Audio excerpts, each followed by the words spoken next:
dalam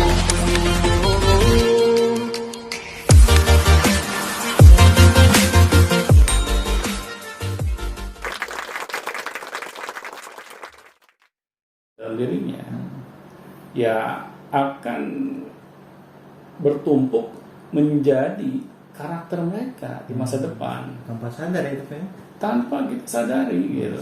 iya, ngeri juga gitu kan, coba terus bertanya kenapa anak saya begini. Nah, itu kalau menurut saya pertanyaan bodoh itu. Sedangkan sehari-harinya toksik terus dengan hubungannya dengan suaminya misalnya. Iya. Karena makanya penting ya kita mempelajari parenting ya, agar kita sebagai orang tua itu tidak salah langkah dalam menyikapi kehidupan keluarganya gitu. Karena apa? Karena kalau kita sampai salah langkah, kalau terjadi apa-apa untuk menyembuhkan keadaan yang sudah terlanjur ini ya bermasalah, itu tidak segampang kita membalikkan telapak tangan. Akan membutuhkan usaha yang luar biasa gitu. Makanya kan kita banyak yang mendengar kasus di luar sana gitu, anak-anak nih yang tumbuh besar di dalam lingkungan yang toksik gitu, akhirnya mereka mengalami depresi gitu. Iya, perlu terapi. Sampai mereka membutuhkan terapi yang tadi kata Agung gitu kan. Itu kan sudah berdampak kepada kejiwaannya. Dan kalau itu anak ini tidak bisa keluar dari depresinya, kalau menurut Agung ujung-ujungnya anak ini akan seperti apa? Nggak bisa dibayangin nih Pak. Nah, seperti apa? Maksudnya ya hidup segan mati tidak mau. Benar. Karena yang namanya depresi ini kan kita sulit gitu keluar dari masalah yang ada di dalam kehidupan kita. Kita seperti menghadapi tembok yang menghalangi gitu. Nah akhirnya kan kita merasa bahwa kehidupan ini sudah tidak memiliki artinya lagi gitu. Jadi buat apa saya melakukan yang terbaik di dalam kehidupan saya yang bermanfaat kalau apa yang saya lakukan ini tidak ada dampak positifnya gitu bagi kehidupan saya nantinya. Sampai segitunya ya. Gitu. Depresi. Kalau misalnya yang tadi Mbak siapa namanya? Mbak Rin ini bilang ada loh contoh gitu kan, misalnya anak-anak yang tumbuh menjadi sukses dari keluarga yang broken gitu ya. Nah itu gimana tuh? Iya, memang ada. Perasaan tadi Bapak ya kita bahas bahwa yang toksik pun seperti itu, apalagi yang broken gitu. Iya. Gimana tuh? Ada yang sukses, tapi presentasinya kecil atau besar. Nah, kita kan harus melihat ya di kedua sisi itu ya. Jadi kalau yang saya lihat ya dari pengalaman gitu, anak-anak yang tumbuh besar dari keluarga yang broken tapi sukses, pasti salah satu dari ayah atau bundanya itu berhasil mendidik anak-anaknya. Karena tidak gampang loh, misalnya seorang ibu nih yang dia berpisah dari pasangannya gitu ya, dia harus mendidik anak-anaknya sendiri. Dia harus melakukan dua peran, bukan hanya sebagai ibu saja, tapi sebagai seorang ayah. Di situ kesulitannya. Nah itu pasti. Karena apa? Karena ya kita melakukan satu peran aja kadang sulit banget gitu kan. Satu peran aja kadang nggak benar gitu. Iya. Belajar dua peran gitu. Dua-duanya itu. Misalnya si ibu ini harus bisa mendidik anak-anaknya yang baik di rumah. Sekaligus si ibu ini harus mencari nafkah di luar. Kan ini nggak mudah. Jadi ketika anak-anaknya ditinggalkan misalnya di rumah, siapa yang mau menjaganya? Kalau si ibunya keluar mencari nafkah, ya paling kan dititipkan ke keluarga. Nah mungkin ke tetangga. Bisa aja sih. Kalau tetangganya, ya kalau tetangga kita mau gitu meluangkan waktunya, tetapi kan jarang tuh yang seperti ini. Iya. Ya paling ujung-ujungnya daycare misalnya. Nah tetapi apakah ini hal yang positif? Nah ini makanya kita harus memikirkan sebelum kita memutuskan untuk berpisah dengan pasangan kita, kita harus memikirkan ini jauh ke depan. Kalau sampai kita berpisah, apakah anak-anak ini dapat bertahan gitu, dengan baik dalam keadaan keluarga yang broken ini gitu.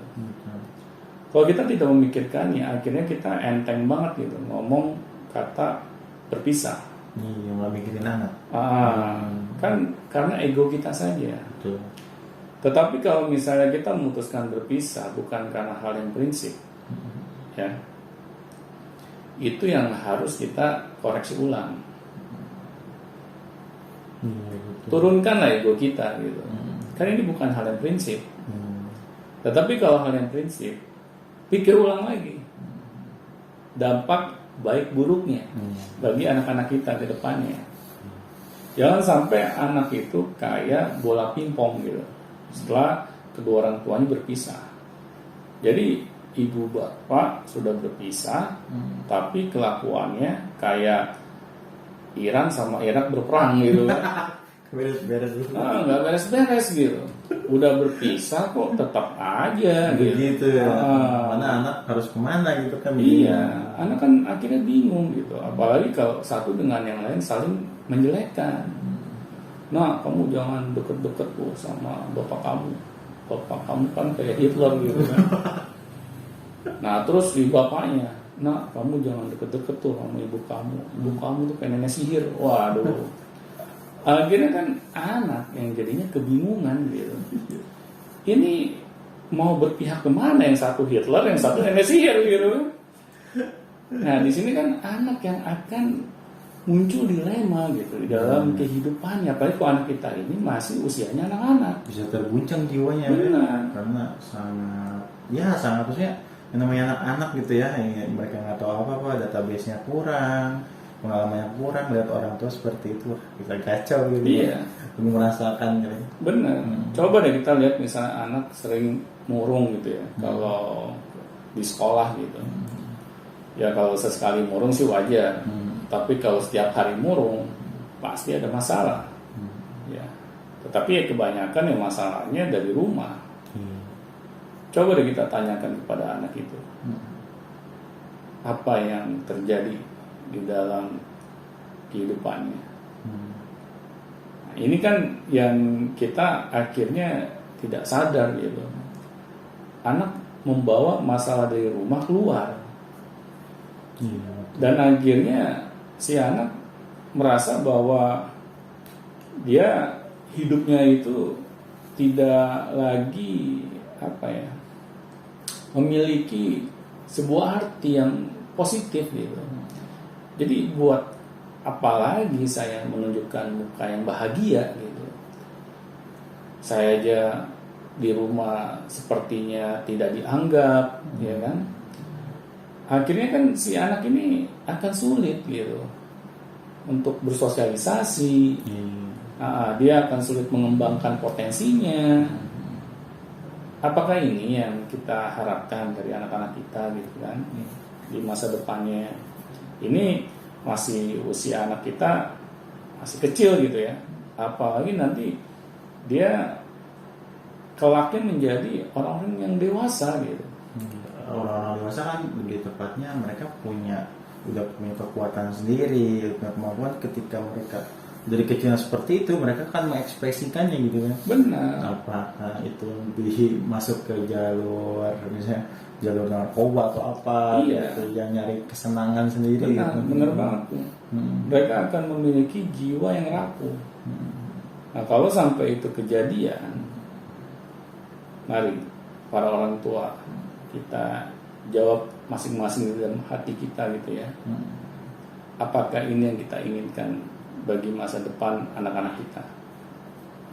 Silakan jawab orang tua. Apakah itu yang diinginkan ketika Anda berpikir bahwa hubungan toksik dan perpecahan keluarga atau broken home berefek pada perkembangan anak Anda semuanya? Dan jangan lupa ketika teman-teman semuanya atau misalnya Iba Rin nih lebih tepatnya sudah menemukan tanda-tanda hubungan toksik atau hubungan apa, silakan tonton podcast ini. Dan teman-teman semua di rumah juga silakan tonton podcast ini. Dan kalau misalnya ditanyakan, silakan langsung tanyakan ke di link deskripsi di bawah ini. Dan jangan lupa tonton terus video notification dan selanjutnya. Sampai jumpa teman-teman semua.